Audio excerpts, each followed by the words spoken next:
All right, let's get started. Hello, everyone. Welcome back. If you're new here, my name is John. I'm a full-time eBay reseller based in Melbourne, Australia. Haven't said that in a while because it's been a week or so that we've been on break, um, and we've had a bit of fun with some different videos. We're back doing the weekly themed approach. And before I do that, the first thing I want to say was thank you to all of you who took the time to watch the New Year's Eve video that I put out. It was unplanned. It was very much from the heart. And at the end of it, I felt really unsure, nervous, vulnerable. I don't know what it was, but there's a sense of like, oh, I'm feeling a bit naked right now. And you guys responded, especially in the comments, with a lot of love, a lot of like, hey, I feel this way. Thank you for putting into words how I feel. And to know that that message had an impact on you really touched me. It really gave Jenny confidence in allowing me the time to do this as well, because YouTube isn't paid at the moment. I'm not monetized there. I literally get nothing from this other than the ability to put my thoughts into words, into video, to share with you guys and hopefully connect with you, because reselling is quite lonely. Reselling is very much, we all do our own thing for the most part. And so, we do our own thing for the most part in the quietness of our homes, in the hours when we are also alone, whether it be early in the morning before you go to work, after work when the kids have gone to bed. It can feel like there is a gap in connection. And so the fact that that video kind of ticked off that box, right? That you guys felt connected to me, I felt connected to you, that meant so much. So Happy New Year. Let's do our best 2023. Look forward to great things, which is why for this week's theme, we're going to talk about goal setting. I know goal setting is a topic that feels a bit woo-woo because everyone has their idea of how they can achieve goals, and everyone has their idea of times when they have achieved and times where they have failed miserably. I'm going to talk about a few different ways we can achieve goals. But before that, when I thought about goal setting and, achieving the things we want, I was made to remember all the people who tried to help me to achieve goals, all their intentions, and immediately remembered the things that I was told I should achieve that I seriously couldn't give two shits about. And so I can give you all the ways you can achieve goals, but until you know what exactly you want to achieve and have a very clear understanding and a peaceful embrace of this thing that you want at the end, all these methods are going to feel like, what's the point? Right? I mean, if you don't want, like if someone tells you, do these steps this way, break it down, make it achievable, yada, yada, yada, so that you can become the CEO of Microsoft. But there is nothing within you that wants it. Or maybe there is something within you that wants it, but there is something within you that wants something else more. But you don't do that. You do the Microsoft thing instead. All that effort's going to feel pretty pointless. All that hard work's going to feel like you're working hard to settle, even though in everyone else's eyes, you're achieving something really great. And I think that's it, right? Like the thing that we want, we're raised to want things that are for the benefit of others, framed as if it's for our benefit. If you achieve this level of income, people will respect you and you'll be able to provide for your family. But then you get older and you realize, wait, but if I achieve a lesser income, I can still provide for my family at a lesser standard of living, but it doesn't mean we'll be any less happy. I remember growing up in Malaysia and seeing this. There was a very strong competitive achievement culture there. They used to rank students 1 to 3 from year 1 all the way to the end of high school. My biggest culture shock when I came to Australia was the fact that there was no top student. Everyone got awards for various subjects, but there was no top 3. And then I would meet people who would be less financially well off, in bigger families, but be happier because they went camping. Their parents decided we can't do overseas holidays, so we're going to make the most of local holidays instead. There are so many ways for us to be resourceful that when we realize how resourceful we can be, suddenly the goals that were prescribed for us don't feel like they fit anymore, because it just feels like a lot of effort. A lot of things in my life have started to feel like a lot of effort. I used to collect fancy watches, Now the thought of saving up for one of those pieces just feels like hassle. I used to want a fancy car. I used to want a BMW at one point. And now I drive a SsangYong Ute because it is the biggest tray in its class, even though it's only $40,000. But it's comfortable and it's got rear air vents and my kids are happy. As far as they're concerned, daddy's got a big truck and they can just jump all around it, and I don't feel the need to tell them to look after the seats and, you know, don't scratch the paint and whatever, right? Like, there's a sense of like adjustment the older we get and we realize what we really want. And so how do we go about working out what we really want? It starts by allowing ourselves to have open dialogue with the people in our lives that we care about. If you want something, say it out loud. At the next family dinner that you have with the people that are involved in your life, say it out loud. Take the courage to say it out loud and see what comes back.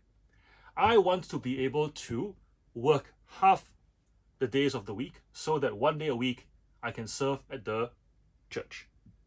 I want to be able to work on my own time so that at night, instead of watching TV, I can work, but during the day, I can take the kids for sport. I can attend all the sporting events.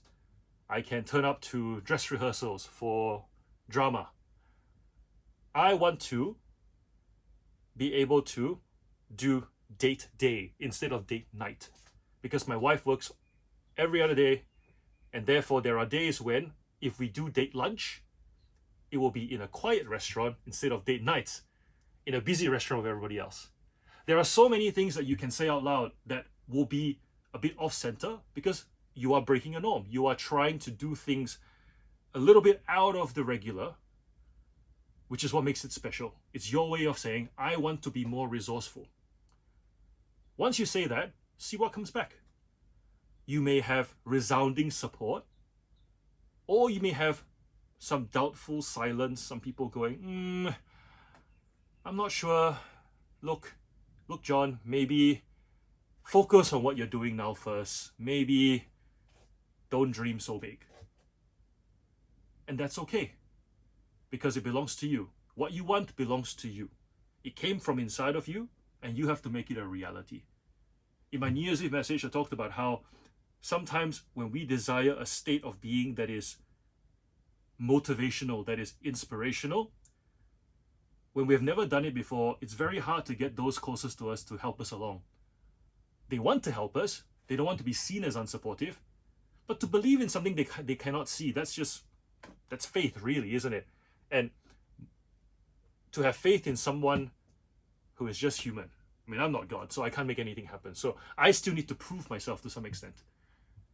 To be okay with that, to be able to go, you know what? I'm just going to prove myself. I'm not going to be unkind to those people who don't support me because at the end of the day, they have nothing to work with yet. When I get to a certain point, they'll come along because it's something that will benefit them as well. Date day benefits my wife. The day that I can make date day regular, my wife will be, the happiest wife around. The day that I can make sports days a regular thing and not have to skip out on rehearsals because of work, my kids will be all the happier for it. I'll be the best dad in the world then.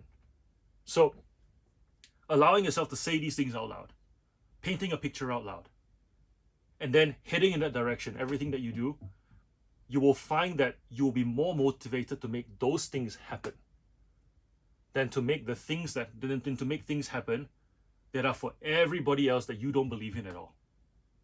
Granted, there are some things that we desire that are very selfish. And so when others don't want to support us, especially at the beginning when you're taking more time away from them to make these dreams happen. If what you want is a fancy car and you're not spending time with your kids because you want the fancy car, of course there's going to be pushback. You want something really selfish. But if you, like me, are trying to build a business that will eventually give you more time with your family, that will give you more time today with your family, that will give you flexibility that you will use not for your benefit, but for your collective benefit, you will find that the more consistently you make that happen, the more they will support you and give you the time of day to make that goal a reality. So, as a starting point, when thinking about goal setting, beyond the methods and the tips and tricks, I want to encourage you to have open dialogue with the people in your life that you love, the people in your life who stand to benefit from the goals that you are going to achieve. Say them out loud. Have honest, transparent conversation without being defensive. And I know that's hard because you're being vulnerable, you're being real, and it can come as a shock. So here are some tips that I found to help me, because I've been through this process with Jenny. And some things I've noticed. If I'm going to talk about a goal, I need to talk about what the finished product is likely to be. I can't tell her about the moon when I really want Jupiter. If I want Jupiter, talk about Jupiter. Because if I think that I'm doing her a favor by talking about the moon, when I start getting closer to the moon and realize that I can probably make Jupiter happen and start changing to Jupiter, in my head, it's one straight line, right? It's from me on Earth to the moon to Jupiter. But as far as she is concerned, you want one thing, now you want something else. That's a big adjustment. She's not going to see it like a straight line. And so if you want something and you can see it, maybe it might be a bit blurred, the details are blurry, but you know what Jupiter roughly looks like. You haven't really sat on Jupiter and touched the soil there, if there is soil there, but you know that there's a Jupiter type goal that you want. Say it's Jupiter. Allow those people who love you to ask you the questions that you need to maybe flesh out the details for Jupiter. That way, as you're heading in that direction, everyone who cares about you, whom you have involved in this conversation, will agree, yep, we are heading in that direction. And really the only thing left to be confirmed is how long more to go. It won't be a case of are we heading in that direction, but rather are we there yet? And patience is a subjective thing. You cannot make people more patient or less patient, but you can show leadership and vision by ensuring that the direction is consistent from start to finish. What you say you are going to do, you are in the process of doing. So that's the first thing that comes to mind, right? Seeing their questions and their queries as helpful discussion, helpful brainstorming, helpful starting points for you to consider. Because at the end of the day, you're going to be affecting them as well. So if they don't ask you, if they don't give you their points of view, their concerns, their parameters, so to speak, how can you truly say that you are benefiting them? How can you truly say you know what's best for them, right? So have open dialogue. I cannot stress that enough. It's going to suck at times. It's going to be tough at times. And then the next thing is, whilst when you have open dialogue and you've done the barrel thing, right? There will be times when that conversation will come back up again, and you'll start with words like, "Remember how you said," and it's gonna sound like an audit of sorts. Bear in mind, this picture keeps changing in your head, right? You keep fleshing out the details of how to get to Jupiter. You may have pivoted here and there, and you still desire the same thing. And when they ask questions because they wonder, is it still on track? Fill them in on the pivots and remind them that the thing you desire hasn't changed. There have been times when I've pivoted in my business, and there have been times when I have, gone into a category, ditched the category, gone to another category. But whenever Jenny has gone, or my parents or my sister, whoever have gone like, "John, are you still on track?" I go, "Yep." I still want to be able to do the sports days. I still want to be able to spend time with my kids. I still want to be able to do date days instead of date nights. So open dialogue, transparent updates along the way, and most importantly, view their questions and their queries as help and clarification rather than audits that you need to be defensive of. So yeah, allow yourself to desire the thing that you want, and preferably desire something that benefits the people you love. That's video one. We're going to cover how to achieve the thing that you really want over the course of this week, and some ways to view goals as well. Thank you for watching this video. Thank you for starting the year great with me. And I look forward to serving you the best I can 2023. Until tomorrow. Take care. Bye.